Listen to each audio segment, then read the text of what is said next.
Bueno, buenos días, jóvenes. Pues vamos a continuar con nuestra clase en insuficiencia aórtica. Por favor, que me digan si se escucha o no. Doctor, buen día. Sí le escuchamos, doctor. Listo, entonces continuamos ya. Bueno, entonces vamos a definir lo que es la insuficiencia aórtica. Consiste en el cierre incompleto de la válvula aórtica, llevando de esta manera la regurgitación de sangre de la aorta hacia el ventrículo izquierdo, o sea, retorna, ¿no? En cuanto a su etiología, tenemos secuelas de fiebre reumática, endocarditis infecciosa, sífilis en su periodo terciario, no es en el inicio, ¿no?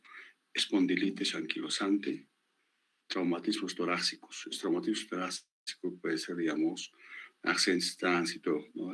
Prácticamente el tórax al timón del carro, pero entonces puede ahí.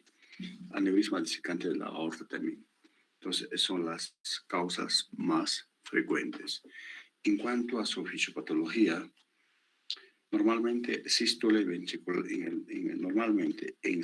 ventricular se abren las válvulas sigmoideas aórtica y pulmonar para que la sangre pase del ventrículo izquierdo a la aorta.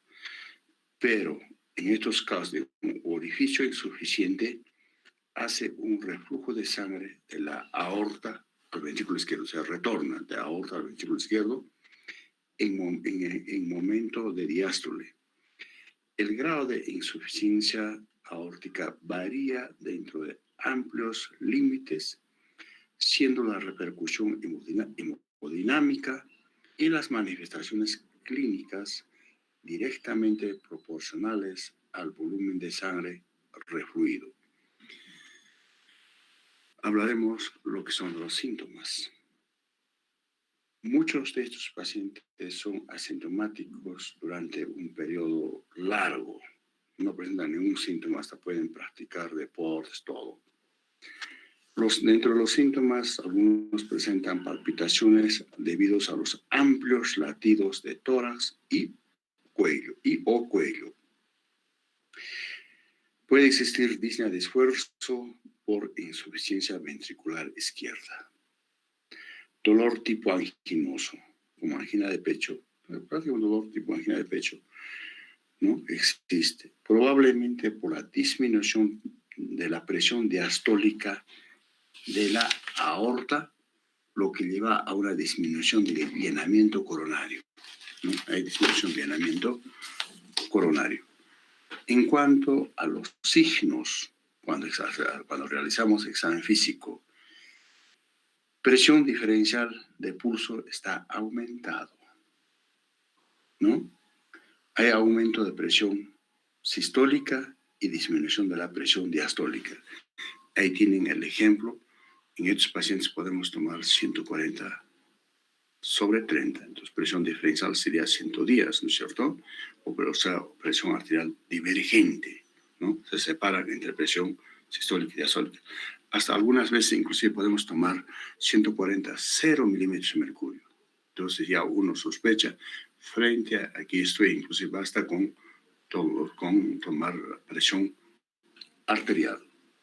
En cuanto al pulso radial, es un pulso tipo Seller o Corrigan. Esto hemos hablado ya en la palpación del pulso. Movimientos rítmicos de la cabeza sincrónicos con los latidos cardíacos, denominado signo de Muset. También varias veces hemos hablado del signo Muset. Alternancia de enrojecimiento y palidez unguial, o sea, en el dedo, en unguial, denominado signo de Quincke. Presencia de amplios latidos arteriales en el cuello, llamado danza arterial. Ictus hiperdinámico, o sea, el choque de punta, ictus hiperdinámico, desviado hacia abajo, hacia afuera, debido a la hipertrofia ventricular izquierda, o sea, no está en su choque de punta en el quinto espacio, entonces es un ictus hiperdinámico, pero está desviado hacia abajo y hacia afuera, o sea, más o menos hacia la axila. En la auscultación, auscultamos soplo diastólico de eyección debido a hiperflujo de la válvula. También auscultamos doble soplo en la arteria femoral o doble soplo de Durusies llaman, o denominado el signo de Drusilla, es la cuestión. Entonces, en la arteria femoral es el típico como un signo patognomónico también que nos ayuda en esta insuficiencia aórtica. En cuanto a los exámenes complementarios, ¿qué solicitamos? Una radiografía, probablemente nos va a dar una cardiomegalia, el electrocardiograma, una hipertrofia ventricular izquierda inicialmente, ¿no es cierto? Necesitamos un ecocardiograma y luego también un cateterismo cardíaco ya. Entonces, este paciente hay que confirmarlo y para cateterismo cardíaco ya es un preoperatorio ya. Complicaciones más frecuentes, la insuficiencia ventricular izquierda, ¿cierto? Claro, puede haber también enfermedades coronarias que puede haber. Luego pasaríamos a hablar de estenosis tricuspidia. Ojo, siempre más las cámaras izquierdas están afectadas, casi las derechas están afectadas, pero muy poco, no tomamos tanta importancia casi, ¿no? Entonces, pero sí debemos conocer. Entonces, una estenosis tricuspidia consiste en una apertura incompleta de la válvula tricuspidia, llevando a un aumento de resistencia al pasaje de sangre de aurícula derecha al ventrículo derecho. Algo similar a una estenosis tricuspidia, ¿no? Entonces, hay dificultad del pasaje de la aurícula derecha al ventrículo derecho. Entonces, probablemente aparece dilatación de la aurícula derecha, ¿no es cierto? En cuanto a su etiología, ¿no? En cuanto a su etiología, ahí tenemos fiebre reumática, 3 a 5%. Ustedes saben, bueno, inclusive algunos consideran solamente 5%, ¿no? 3% consideran para válvula pulmonar. Mientras en estenosis aórtica tenemos 75-85%, es más afecta a ese lado, ¿no es cierto? También tipo congénita que puede ser raro, también tumores carcinoides, también otra causa que puede ser, estamos poniéndolo, ¿no es cierto? Entonces, esas son las causas. En cuanto a los síntomas, estos pacientes presentan un disconfort en el cuello debido al amplio latido venoso, cansancio a los esfuerzos, dolor abdominal por congestión hepática, ¿no? Congestión hepática, hígado crecido, o sea, hay una hepatomegalia, ¿no es cierto? También aumenta el volumen abdominal por ascitis, la cosa. Entonces, es el que llama atención, ¿no?, al paciente. En cuanto a los signos, estallido de apertura bien audible en el apéndice si puedes, soplo presistólico predominante, siendo ruflar diastólico, ¿no? Es un soplo poco intenso. Puede existir fibrilación auricular, ¿no? Entonces desaparece este soplo presistólico e intensificación del ruflar diastólico que aumenta con la inspiración, signo de Rivero Carvalho. Prácticamente en este signo vamos a encontrar inclusive, ¿no? Entonces aumenta el volumen abdominal, ascites, edema en miembros inferiores, ingurgitación yugular, la cosa ya observamos, ya la cosa esto. En cuanto a los exámenes complementarios, ¿qué solicitamos? Una radiografía de tórax, electrocardiograma, crecimiento de la aurícula derecha, cero repercusión en el ventrículo derecho, ecocardiograma, ya lo encontramos ahí. Y luego hablaríamos sobre la insuficiencia tricuspidia, que consiste en el cierre incompleto de la válvula tricuspidia, llevando a una regurgitación de sangre del ventrículo derecho a la aurícula derecha. Algo similar con la insuficiencia mitral al lado izquierdo, ¿no es cierto? Entonces, regurgita la sangre. En cuanto a su etiología, tenemos fiebre reumática, secuelas fiebre reumática, ¿no? Tumor carcinoide, también puede ser causa traumática, tipo congénita, que es raro. Y luego, tipo funcional. Tipo funcional, digamos, puede ser, digamos, por gran dilatación del ventrículo derecho, por otra causa. Ejemplo, digamos, puede ser hipertensión de la arteria pulmonar, entonces hipertrofia al ventrículo derecho, aumenta la presión, entonces se dilata o se convierte en una insuficiencia tricuspida tipo funcional, ¿no es cierto? A eso me refiero. En cuanto a los síntomas, entonces estos pacientes presentan síntomas, cansancio a los esfuerzos, ortopnea poco frecuente, no es como insuficiencia estenosis mitral. Dolor abdominal por congestión hepática, es lo que ellos presentan, se quejan. En cuanto a los signos, tienen hepatomegalia, entonces es palpable. También ingurgitación yugular es visible. Ascitis y edema periférico también es visible. Cianosis en casos avanzados podemos ver. Soplo sistólico de regurgitación cubriendo el elemento aórtico segundo ruido, bien audible en apéndices sifoides y aumenta con la inspiración. Exámenes complementarios que solicitamos, también una radiografía, electrocardiograma, ecocardiograma, ¿cierto? ¿Ya? Y luego hablaríamos de las cardiopatías congénitas. Hay variedades, es bastante. Aquí algunos lo más significativo, lo más llamativo vamos a hablar. Aquí no estamos hablando de cardiología, nada, entonces por lo menos en semiología el estudiante de medicina debe tener ideas de algunas cardiopatías. ¿Qué son cardiopatías congénitas? Cardiopatías congénitas son alteraciones estructurales. Se producen por un defecto de desarrollo embrionario, ¿no? Embrionario. Las causas, ¿no? Las causas puedan ser de tipo cromosómico, de cromosomas, enfermedades virales, ¿no? Por altitud, aquí en nuestro medio también son los que nacen los niños, deben tener esa cardiopatía congénita, a pesar muy poco se ve, pero no es tanto como se habló, claro, es una de las causas, se dice, ¿no? Y también por algunas drogas la cuestión, entonces, esas son las causas más frecuentes para que existan las cardiopatías congénitas. Coartación de la aorta. Coartación de la aorta consiste en estrechamiento congénito de la aorta. Hay una estrechez de la aorta debajo de la arteria mamaria izquierda. Más frecuentemente es lo que vemos, ¿ya? Entonces hay una estrechez, una estenosis, ¿listo? Y tipos pueden ser presubclavia, ísmica, dorsal inferior, subrénica, la que también hablan de tipos. En cuanto a los síntomas que presentan estos pacientes que tienen coartación aorta, muchos son asintomáticos hasta en su juventud son asintomáticos, pero otros se quejan de extremidades frías, dolor en los miembros inferiores, ¿no es cierto? Algunos se quejan por cefalea y vértigo, la pasión. Entonces, esos son los síntomas que presentan. Ahora, en cuanto a los signos, entonces nosotros, ¿no? Pulsos arteriales femorales impalpables, débiles casi, no hay nada. A comparación, digamos, pulsos de las extremidades superiores sí son muy palpables. En estos casos, presión arterial elevado, ahí está, extremidades superiores, presión está altísima, 180/100. Hay hipertensión arterial. Mientras extremidades inferiores, ¿no? 80/50.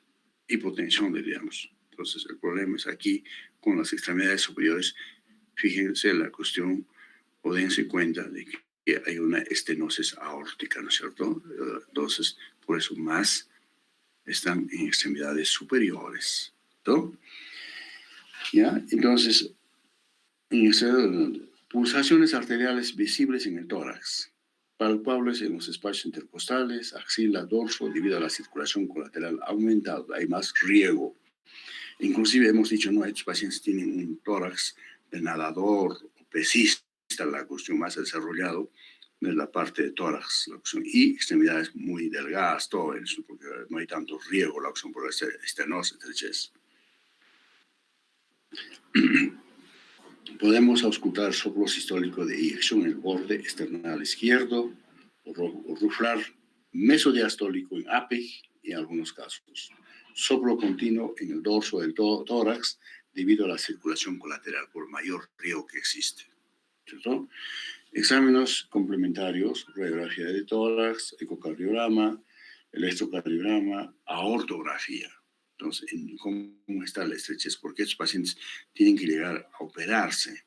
Es una aorta, la arteria más grande. Y el cirujano de tórax o cirujano cardiovascular, ¿qué hace? Tiene que clampar. No hay riego la cosa y tiene que ser rápido.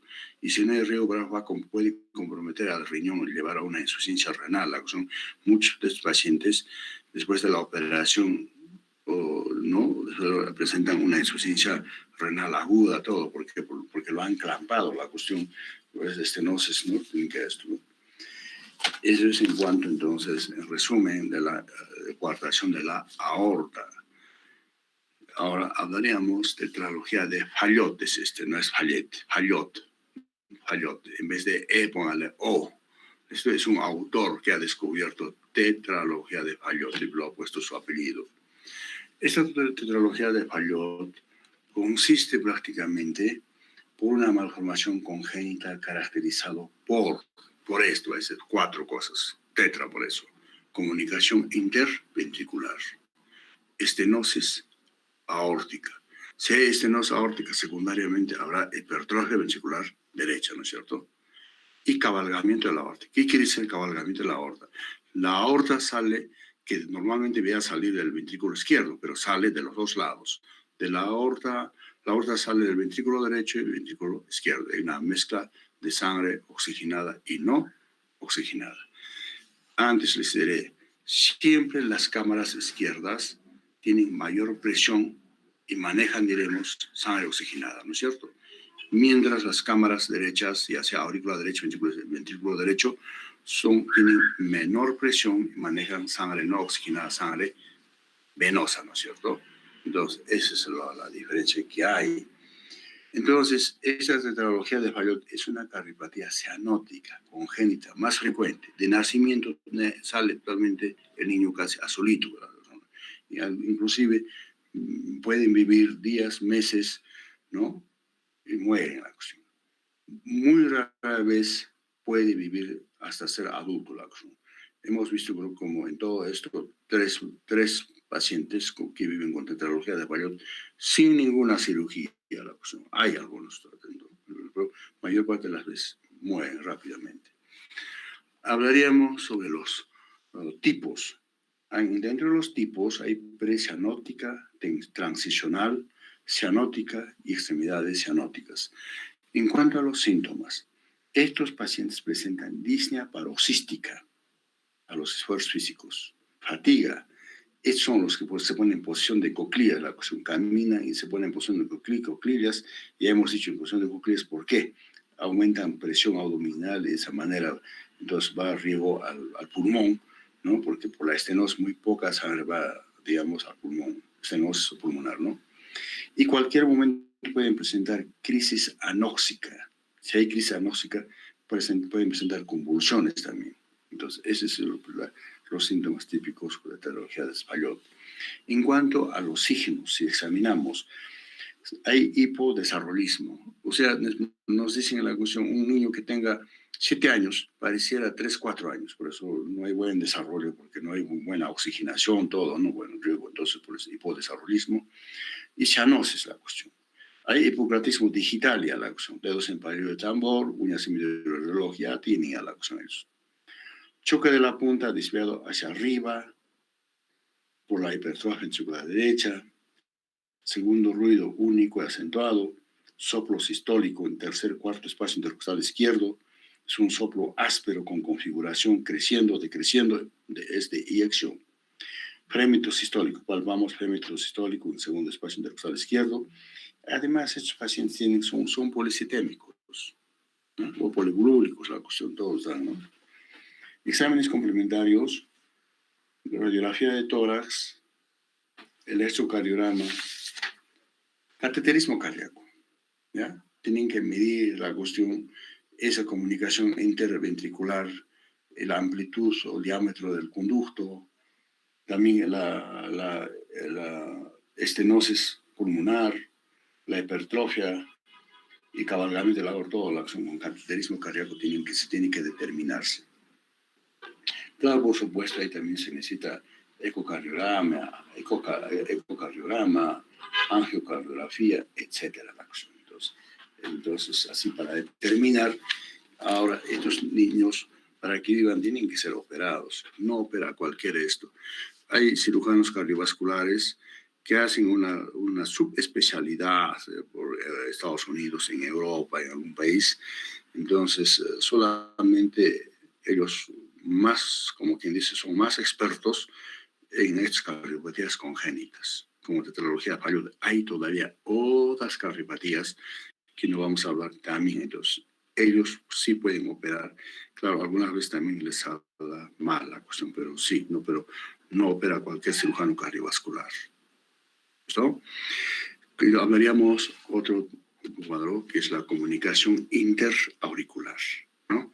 Entonces hay una comunicación, una ventanita prácticamente, que no debía existir, que no, normalmente no existe, ¿no es cierto?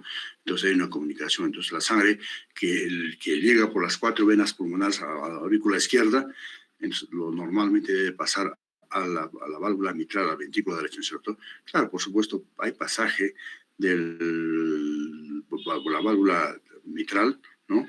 Pero como hay esa comunicación, también, como tiene mayor presión la aurícula izquierda que la aurícula derecha, entonces pasa también a la aurícula derecha, la segunda parte, ¿no? Eso es esto. Entonces, comunicación interauricular consiste en un conducto anormal en el tabique interventricular, permitiendo pasaje de sangre de una aurícula a otra aurícula, o sea, de aurícula izquierda a aurícula derecha, de pasaje de sangre.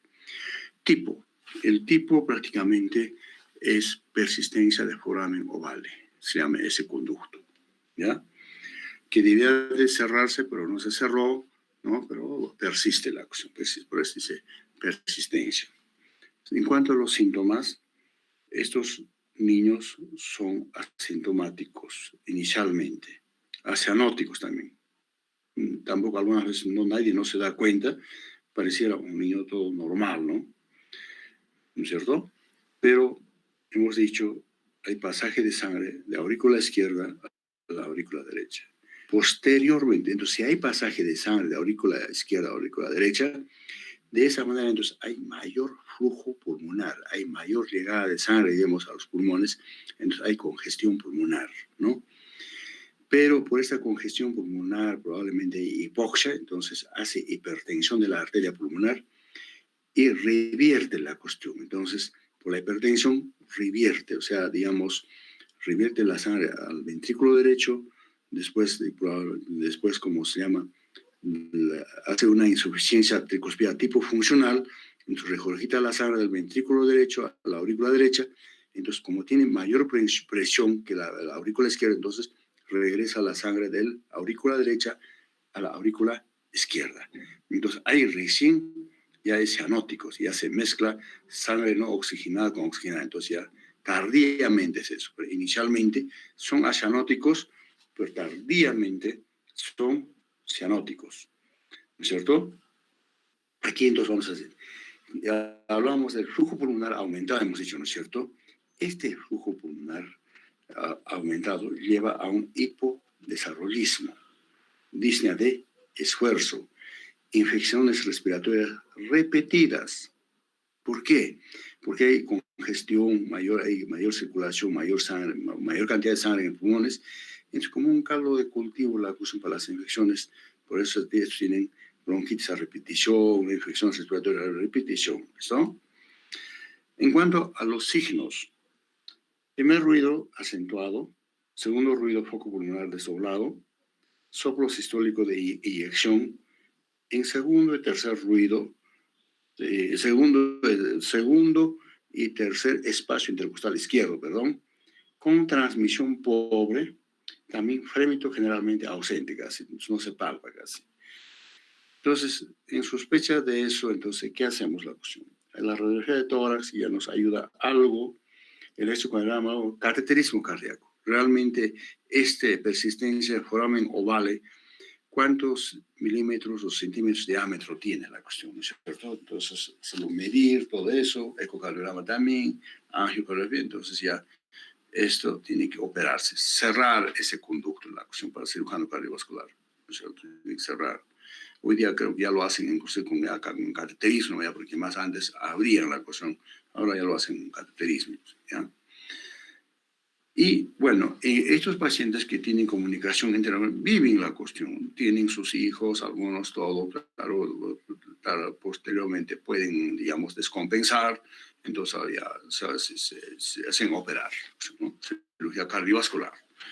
Comunicación interventricular, ¿ya? Entonces, esta comunicación ya también existe en el tabique interventricular, que no debía existir normalmente, ¿no es cierto?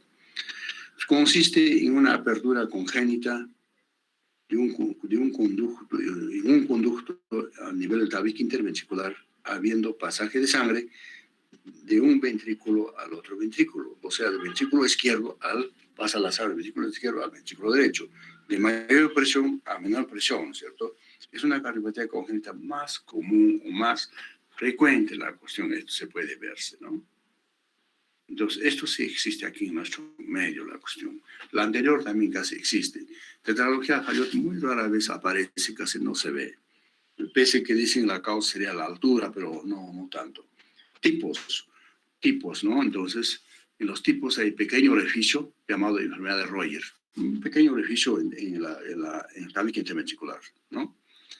Puede haber un orificio mediano, un orificio grande, ¿no? Algunas veces puede aparecer ese orificio después de un infarto de miocardio, entonces hay una necrosis en esa zona, entonces puede aperturar una ventana, es una complicación del infarto, ¿no? Ese puede haber también. En cuanto a los síntomas, comunicación inicial es de izquierda a derecha, hemos dicho. De mayor presión a menor presión la sangre va. Pero tardíamente, no, este niño o este recién nacido es asanótico, pero tardíamente, también, igual que el anterior, congestiona los pulmones, hay mayor irrigación, mayor congestión, entonces también va a haber hipertensión de la arteria pulmonar, hay inversión de comunicación, o sea, ¿no? Entonces, porque hay hipertensión pulmonar severa, entonces prácticamente, entonces la sangre va a regresar de la aurícula derecha a la aurícula izquierda. Entonces, ahí recién aparece cianosis, hay una mezcla sangre no oxigenada con oxigenada, ¿no? Entonces, eso es lo que ocurre, pero cuando hay enfermedad de Royer, que es un pequeño conducto, casi es viven, no necesitan operar nada, son asintomáticos. La cuestión, lo único que podemos percibir es, auscultándolo bien, su soplo, y podemos pedir el ecocardiograma, todo, entonces tiene comunicación, una enfermedad de Royer, la cuestión, ¿cierto? Pero en orificios grandes ya existe disnea, infecciones pulmonares a repetición por la hipertensión de la arteria pulmonar, insuficiencia cardíaca, cianosis tardíamente, hemos dicho, ¿no es cierto? Signos igual, hipodesarrollismo, ¿no? Ese niño, ¿cuántos años tiene? Le dice a la mamá, tiene 7 años, pero aparentemente pareciera 4 o 3 años, hipodesarrollismo. Puede haber cianosis o no. Inicialmente hemos dicho cianótico, pero tardíamente por la hipertensión de la arteria pulmonar, entonces se revierte la sangre en la mezcla, sí ahí puede haber cianosis. Choque de la punta fuerte en apéndice si puedes, por la hipertensión ventricular derecha, cierre de la pulmonar palpable, clic de eyección, ¿no es cierto? Y luego frémito en el borde external izquierdo se puede palpar, soplo pansistólico de regurgitación, es un soplo rudo, más audible en apéndice si puedes. Exámenes complementarios, una radiografía de tórax, electrocardiograma, ecocardiograma, cateterismo cardíaco, angiocardiograma. Siempre aquí tienen que hacer con cateterismo cardíaco, ¿no? Entonces, ese cateterismo cardíaco, pues todo son hospitales de mayor nivel, ¿no? De mayor complejidad, claro, no tiene cualquiera. Y para el cateterismo cardíaco, ¿no? Entonces, el cardiólogo solamente se ha especializado para eso, es una subespecialidad, solamente sabe eso, no se mete a las cosas. Entonces, eso es esto. Inclusive, para cirugías cardiovasculares, pues hay cirujano cardiovascular, como les digo, la cuestión, algunos lo hacen cosas grandes, otros pequeñas cardiopatías congénitas tienen algunas subespecialidades y también tienen como se llama, un anestesiólogo solamente especializado para esto y también para manejo de la circulación extracorpórea, también otro médico solamente a eso nomás se dedica, ¿no? Entonces, estos cardiopatías congénitas que podemos enumerar, por supuesto, hay todavía una variedad, la cuestión, eso ya corresponde para la cardiología, Claro, por supuesto, tampoco no son tan frecuentes cardiopatía congénitas, pero existe. Pero si juntamos, digamos, en un país, entonces yo sé que se va a sumar, si es que digamos, le mandamos a Lima, digamos, ya sea de Cusco, de Puno, entonces sí se puede juntarse, ¿no? Entonces existe la cosa. Claro, en otros hospitales de mayor complejidad, la ciudad, el país mismo tenga mayor población, entonces es más frecuente, ¿no? Entonces, los hechos son los síndromes más grandes que se puede hablar. También después yo quisiera recordarles, no se olviden de los hechos síndromes arteriales obstructivas, más que todo en miembros inferiores. Pueden ser síndromes isquémicos agudas, síndromes isquémicos crónicas. Siempre en las agudas puede ser por las embolias, por trombosis la cuestión, ¿no? Una embolia que puede salir del corazón y puede ir a las arterias periféricas de miembros inferiores, lo ha obstruido, ¿no es cierto? Si no hay riego la parte distal, entonces hay los síntomas, ¿no es cierto? Y pacientes hipertensos, crónicos, pacientes de edad, pacientes diabéticos, ¿no? Entonces, esos también van a ser por aterosclerosis obliterante, ya eso sea poco a poco la cuestión, ¿no? Más bien, si es una embolia o trombo, es brusco, ¿no es cierto? Entonces, siempre los síntomas a nivel de los miembros inferiores, hay fatiga fácil en miembros inferiores, dolor isquémico, claudicación intermitente, el paciente ya te dice, cuando camino, me duele la cuestión, me siento, descanso otra vez camino, entonces es una claudicación intermitente. Probablemente entonces hay síndromes isquémicos crónicos por aterosclerosis obliterante, ¿no es cierto? También puede haber parestesia en miembros inferiores, impotencia motora, alteraciones tróficas de la piel, alteraciones del color, cianosis, palidez, y empieza a ulcerarse la parte distal de los dedos, gangrena, la cosa ya se vuelve todo negruzco, todo, ¿no es cierto? Entonces ya algunas veces ya no se puede hacer nada, entonces uno ya la cuestión le dice, usted tendrá que hacer esa amputación nomás, no le queda otra cosa, usted ya es muy tarde, ya no se puede hacer nada, ¿no? En cuanto a los signos, siempre para eso la acción, ¿qué tienes que hacer? Bueno, se te dice el paciente, tengo frío, tal cosa, o la acción, hay caída de los vellos en sus miembros, todo, entonces ya tienes que palpar el pulso arterial inmediatamente. Entonces, desde la arteria femoral, las popliteas, tibiales, todo, la acción, comparas con el otro lado. ¿Dónde no palpas el pulso? ¿Dónde debe estar el problema, ¿no es cierto? Entonces ya la cuestión, encuentras la cuestión que no se palpa la cuestión. Ya entonces ya otros exámenes complementarios, ya las ecografías Doppler vascular, tendrás que utilizarlo, ya la cuestión todo. Entonces nos encontramos, a pesar estos de los que les hablo, este tema, es frecuente en los países grandes donde hay bastante colesterol, donde se come bastante carne, la cuestión. Aquí se ve también, pero es poco, hay, ¿no? Entonces, estamos en los signos, ¿no? Hay hipotermia segmentaria, está frío, tocas con el dorso de la mano, comparas con el otro, totalmente frío, hielo algunos están, o algunos ya en la punta de los dedos ya están negruzco, todo ya necrosado, todo, ¿no? Algunas veces también hay palidez cutánea, cianosis, necrosis, está gangrenado ya, negruzco. Exámenes complementarios, siempre pruebas funciones de isquemia plantar, ¿no? Ecografía Doppler vascular, termometría, arteriografía, todo eso, entonces tienes que confirmar. No siempre la cuestión aquí exposa se debe buscar, muchos se van, la cuestión parte del cabeza, cuello, tórax, abdomen, hasta ahí, y se olvidaron de los miembros inferiores. No, la cuestión siempre, la cuestión, no solamente buscamos en miembros inferiores, solamente el edema. Buscamos, como hemos dicho, la cuestión de las trombosis venosas profundas, ¿no es cierto? O hay edema unilateral, palpamos los pulsos, comparamos los pulsos, siempre la cuestión, ¿listo? Entonces, hasta aquí la cuestión. ¿Alguna pregunta? Doctor, buenos días. Quería hacerle una pregunta. Por decir, los niños o personas que tienen la insuficiencia aórtica como enfermedad, pueden realizar o pueden llevar pueden realizar alguna actividad física de manera normal. ¿Y en qué casos personas con insuficiencia aórtica necesitan cirugía? No, mire, ya les he dicho las causas. ¿no es cierto? Entonces ellos ya tienen una insuficiencia aórtica, puede ser leve, moderada, depende del resto, por eso hemos dicho la insuficiencia. Entonces ellos inicialmente, normal, como cualquier persona, trabajan, hacen deporte, todo. Mientras ya avanza su enfermedad, hay, digamos, ya hipertrofia y dilatación del ventrículo izquierdo, entonces esa hipertrofia, dilatación, claro, por supuesto, también hay aumento de presión ahí, ¿no es cierto? La válvula mitral estaba normal, pero por esa dilatación también compromete a una insuficiencia mitral tipo funcional, o sea, la sangre regurgita del ventrículo izquierdo a la aurícula izquierda, ¿no es cierto?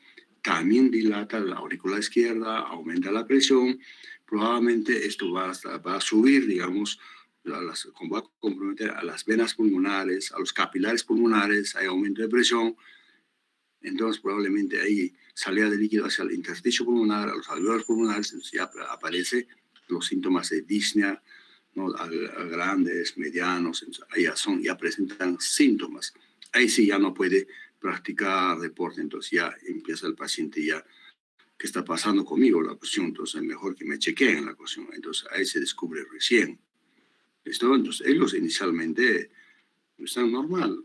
O alguna vez la cuestión, si este paciente va, digamos, para una cirugía o por otra enfermedad, entonces si el clínico, ya sea cardiólogo o el internista, entonces ya al auscultar ya le encuentra su soplo, o al tomar la presión arterial, entonces hay presión arterial divergente. ¿Por qué la cuestión? Entonces ya le nota la acción. Usted tiene que hacerse ver esto, la cosa tiene usted esto, hay sospecha de insuficiencia aórtica, ya le dicen, entonces recién se dan cuenta, y algunos ya tardíamente, ya cuando ha avanzado la acción. ¿Listo? Ya. Gracias, doctor. Okay.